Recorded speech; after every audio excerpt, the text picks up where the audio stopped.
మీరు చాలా తీవ్రంగా విఫలమయ్యారని, మీరు చాలా దూరం వెళ్ళిపోయారని, లేదా దేవుడు క్షమించలేనంత పెద్ద తప్పు చేశారని మీకెప్పుడైనా అనిపించిందా? ఈరోజు నేను మీకు చెప్పేది ఏమిటంటే, దేవుడు రెండవ అవకాశాలు ఇచ్చే దేవుడు. యోనా 1వ అధ్యాయంలో దేవుడు యోనాను నినవేకు వెళ్ళమని పిలుస్తాడు. కానీ యోనా మరోవైపు పారిపోతాడు. అతను అవిధేయత చూపి ఒక తుఫాన్లో చిక్కుకుంటాడు. ఓడలో నుండి సముద్రంలోకి విసిరేయబడతాడు. ఒక చేపచే మింగబడతాడు. అంతా అంతమైపోయినట్లు అనిపిస్తూ ఉంది. కానీ యోనా 3:1లో మనం ఒక శక్తివంత విషయాన్ని చదువుతాము.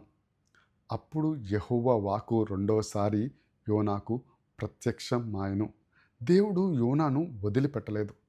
ఆయన అతనికి మరొక అవకాశం ఇచ్చాడు. ఇక పేతురుని చూడండి. అతను యేసు ప్రభువును 3 సార్లు నిరాకరించాడు. కానీ పునరుద్ధానం తరువాత యేసు ప్రభువు అతన్ని అవమానపరచలేదు. ఆయన అతన్ని పునరుద్ధరించాడు. ఆయన నా గొర్రెలను మేపుము అని చెప్పాడు. పేతురు ఆదిమ సంఘానికి ఒక స్తంభంగా ఎదిగాడు. దేవుని కృప మీ గతం వల్ల పరిమితం కాదు.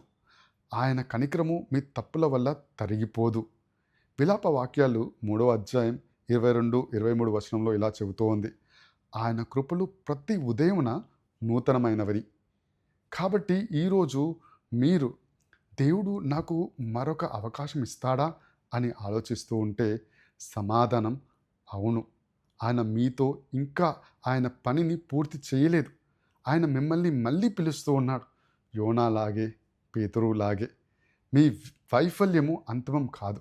ఆయన కృప అంతకంటే గొప్పది. దేవుడు మిమ్మల్ని దీవించునుగాక. ఆమేన్.